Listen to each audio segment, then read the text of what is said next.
আসসালামু আলাইকুম প্রিয় চাকরি প্রত্যাশী ভাই এবং বোনেরা, এই মুহূর্তে যে যেখান থেকে আমাকে দেখতে পাচ্ছেন সবাই প্লিজ একটু নড়ে চড়ে বসেন, কারণ আজকের ভিডিওটা জাস্ট ধামাকা হবে। তো যাই হোক, যারা এখনো পর্যন্ত চ্যানেলটি সাবস্ক্রাইব করেননি অবশ্যই চ্যানেলটি সাবস্ক্রাইব করে পাশে থাকার জন্য বিনীত অনুরোধ জানাচ্ছি। আজকে যে বিষয়টা নিয়ে কথা বলবো, এই বিষয়টা নিয়ে আসলে আমার অনেকগুলো ভিডিও আমি বানাইছি, বাট এইবার এই ভিডিওটা বানানোর পিছনে একটা এক্সট্রা অর্ডিনারি কারণ আছে। আমি গত ভিডিওতে আপনাদেরকে বলেছিলাম আমার টোটাল 16 জন সাবস্ক্রাইবারের চাকরি হয়েছে, বাট আজকে এই মুহূর্তে আমি যখন ভিডিওটা শুট করছি তখনও পর্যন্ত আমার কাছে একটা ধামাকাদার নিউজ কিন্তু আমি সকাল থেকে কাউন্ট করছিলাম। টোটাল আজকে কিন্তু আরো 5 জনের জব হয়েছে। সো এখন আমি যে মুহূর্তে ভিডিওটা শুট করছি এখনো পর্যন্ত 5 জন, অর্থাৎ আগে 16 আর এই 5, অর্থাৎ টোটাল 21 জনের কিন্তু জব অলরেডি হয়ে গিয়েছে। আপনারা জানেন যে আজকে ঢাকা সহ বাংলাদেশের বিভিন্ন সেনানিবাসে কিন্তু পরীক্ষা ছিল, বিভিন্ন ইউনিটে পরীক্ষা ছিল। তো যে 547 জনের যে সার্কুলারটা হয়েছে এখনো পর্যন্ত যতগুলো পরীক্ষা নেওয়া হয়েছে, যতগুলো পদের, তার মধ্যে কিন্তু অলরেডি আমার 21 জন সাবস্ক্রাইবারের জব হয়ে গিয়েছে। তো আমি এই 21 জনের কিছু কিছু গল্প আপনাদের সঙ্গে যদি শেয়ার করতে চাই তাহলে ভিডিওটা অনেক লম্বা হয়ে যাবে, বাট আমি আনফরচুনেটলি এগুলো আসলে বলতে চাইও না, কারণ সবারই কিন্তু আসলে একটা একটা ইতিহাস থাকে। তো এই যে 21 জনের জব হয়েছে, এদের কিন্তু কোনো রকম কোনো সুপারিশ ছিল না। আমি আবারও বলছি, এদের কোনো রকম কোনো সুপারিশ ছিল না, বাট এদের একটা ইচ্ছা ছিল, একটা ইচ্ছা শক্তি ছিল, নিজের উপর কনফিডেন্স ছিল, এবং হ্যাঁ অবশ্যই আমার দেয়া যে সাজেশনটা এটা তাদেরকে খুব হেল্প করেছে এবং সেটা তারা নিজেই স্বীকার করেছে। আমি চ্যাট লিস্টটা আপনাদের সঙ্গে এই মুহূর্তে শেয়ার করতে চাচ্ছিলাম, বাট শেয়ার করতে পারছি না, কারণ বিশেষ অবশ্যই কোনো কারণ আছে। কিন্তু আমার কথা যারা বিশ্বাস করবেন তারা তো বিশ্বাস করেনি, এবং যারা বিশ্বাস করবেন না তাদেরকে আমি জোর করে বিশ্বাস করাতে চাচ্ছি না। তো যাই হোক, যারা এখনো পর্যন্ত লিখিত পরীক্ষার জন্য চূড়ান্ত সাজেশনটা নেননি অবশ্যই স্ক্রিনে দেওয়া নাম্বারে হোয়াটসঅ্যাপে যোগাযোগ করবেন। খুবই অল্প মূল্যে অরিজিনাল অথেন্টিক একটা সাজেশন, যেটা আমি আপনাদের সঙ্গে অবশ্যই প্রোভাইড করার চেষ্টা করব। তো যাই হোক, যারা ঢাকা সহ বিভিন্ন জায়গায় অ্যাডমিট কার্ড এখনো পর্যন্ত পাননি তাদের উদ্দেশ্যে একটা কথা বলতে চাই, যে আপনারা সব সময় যোগাযোগ রাখবেন আপনাদের জেলা ভিত্তিক যে ডাক পোস্ট অফিস গুলো আছে সেইখানে।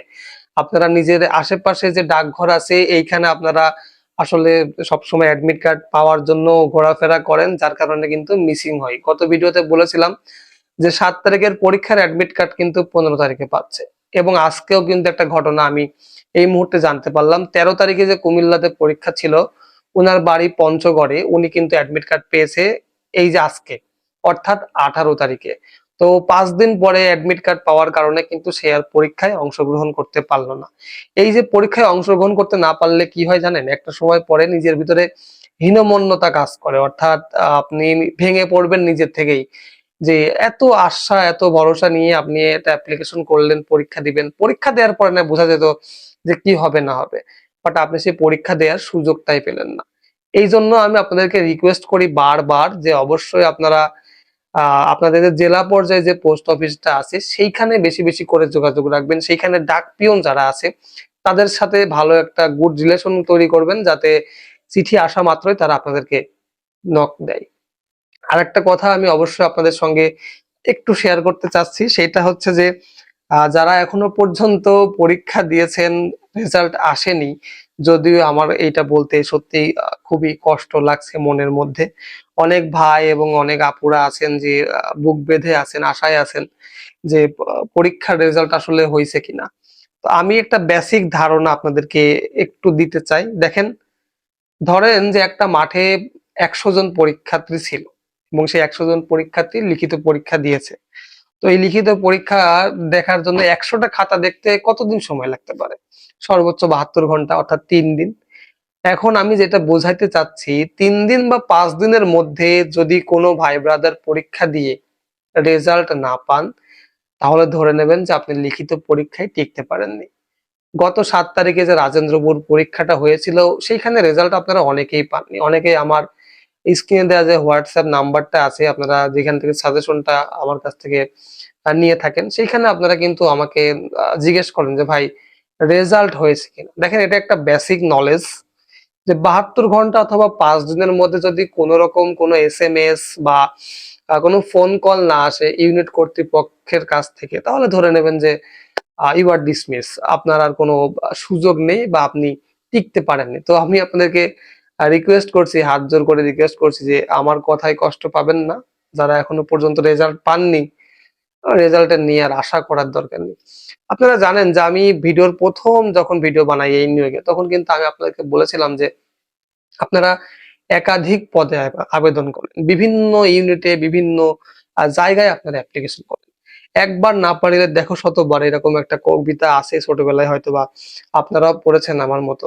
তো একটা জায়গায় হয়নি, আরেকটা জায়গায় হবে। আমার এক বন্ধুর গল্প যদি একটুখানি শেয়ার করি, ওর বয়স এখন বর্তমান 27 বছর। আপনি বিশ্বাস করবেন না, 17 বছর যখন ওর বয়স হয় সৈনিকের থেকে চেষ্টা করে করে করে করে এইবার কিন্তু তার জবটা হয়েছে। এবং এই যে আমার বন্ধুর কথা বললাম যে আজকেও 5 জনের জব হয়েছে, এই 5 জনের মধ্যে কিন্তু এও আছে, এবং এর নাম হচ্ছে রবিন। ওর বাড়িও কুষ্টিয়াতে। তো যাই হোক, আমি আর ডিটেলসে গেলাম না। তো এই যে চাকরিটা হলো, এবং ওর চাকরি খুব ভালো চাকরি হয়েছে, ওর ম্যাচ ওয়েটারের চাকরি হয়েছে। আলহামদুলিল্লাহ, ম্যাচ ওয়েটারের চাকরি কিন্তু ভালো। যারা অ্যাপ্লিকেশন করেছেন তাদের জন্য একটু শেয়ার করি, যদি ম্যাচ ওয়েটারের চাকরি আপনার হয় তাহলে অবশ্যই একটা মিশন পাবেন, এবং মিশন থেকে আসে মোটামুটি 15-20 লাখ টাকার মতো এখনকার বাজারে যারা মিশনে যাচ্ছে। তো এটা একটা গুড সাইন। আর অলরেডি তো আজকে নিউজে দেখলাম যে পে স্কেল 2 ধাপে কার্যকর করা হবে এই বছরের মধ্যে। কিন্তু আপনারা নতুন যারা চাকরি হয়েছে আপনাদের, তারা অবশ্যই পে স্কেলের আন্ডারে আসবেন, এবং যারা এখনো পর্যন্ত পরীক্ষা দেননি, স্বপ্ন দেখছেন, আমি দোয়া করি অবশ্যই আপনাদের সেই স্বপ্নটা পূরণ হোক। কিন্তু আমি যদি দোয়া করি স্বপ্নটা পূরণ হওয়ার জন্য, আদৌ কি হবে? আপনার তো চেষ্টা করা লাগবে, তাই না? তো পরীক্ষার জন্য কি পড়বেন, কি না পড়বেন, কিভাবে কি লিখবেন, কি রকম প্রশ্ন আসতে পারে, সমস্ত বিষয় নিয়ে যদি আপনার রাতের ঘুম হারাম হয়ে যায়, খুব টেনশনে থাকেন, সেই সমস্ত টেনশন এবং অন্যান্য যে মনের ভিতরে যে কৌতূহল আছে সেগুলো আমার উপর ছেড়ে দিন। স্ক্রিনে দেওয়া যে নাম্বারটা দেখতে পাচ্ছেন, এইটাই হচ্ছে আপনার টেনশন, আপনার ভয়, সমস্ত কিছুর থেকে মুক্তি পাওয়ার এইটাই হচ্ছে একমাত্র পথ। কেন বলুন তো? স্ক্রিনে দেওয়া নাম্বারে হোয়াটসঅ্যাপে যোগাযোগ করবেন। অরিজিনাল অথেন্টিক একটা সাজেশন, যেটা আপনি বাংলাদেশের আর কোনো ইউটিউবারের কাছ থেকে পাবেন না। কারণ তাদের এইসব বিষয়ে ধারণাই নেই। আপনাদের বিভিন্ন রকম, আমার থেকে অনেক সিনিয়র, অনেক বড় ইউটিউবার দেখলাম যে প্রায় আহ 1-1.5 লাখের উপরে ফলোয়ার বা সাবস্ক্রাইবার তার আছে। সে একটা পিডিএফ অনেককে দিচ্ছে দেখলাম, মেবি 146 পেজ না 166 পেজ। ওটা কিন্তু সৈনিকের পরীক্ষার জন্য। অনেকেই আর্মিতে সৈনিকের জন্য অ্যাপ্লিকেশন করেন না, ওই সৈনিকের পরীক্ষার জন্য কিন্তু ওই সাজেশনটা দেয়া। ওইখানে আপনি দেখবেন যে সেনাবাহিনীর বেসিক হিসেবে অনেক কিছু বলা আছে। জাতীয় সঙ্গীত হিসেবে সেনাবাহিনী কবে প্রতিষ্ঠিত হয়, সেনাবাহিনীর প্রথম সেনাপ্রধান কে ছিলেন, এই সমস্ত বিষয় আসলে কিন্তু এখানে উল্লেখ করা আছে। তো ওইগুলা দেখলাম যে আপনারা অনেকেই কিনে আবার আমাকে ফরওয়ার্ড করে দিচ্ছেন যে ভাই এই সাজেশনটা কি আপনি দিচ্ছেন নাকি? না ভাই, আমি ওই সৈনিকের সাজেশন সিভিলের জন্য আমি দিইনি এখনো পর্যন্ত। যদিও সৈনিকের একটা সার্কুলার হয়েছে, আমি এই বিষয় নিয়ে ভিডিও বানানোর মতো কোনো সময় নেই, আমি খুবই ব্যস্ত, তাই বানাতে পারিনি।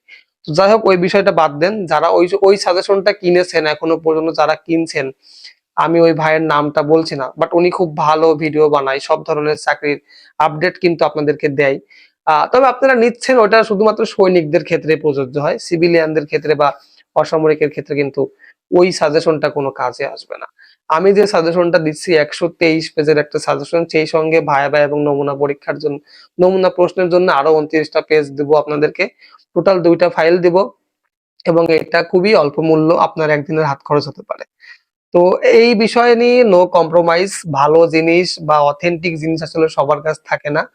যারা লিখিত পরীক্ষায় টিকতে চাচ্ছেন, নিজের ভাগ্যটাকে একটু ট্রাই করতে চাচ্ছেন, অবশ্যই তারা স্ক্রিনে দেওয়া নাম্বারে হোয়াটসঅ্যাপে যোগাযোগ করবেন।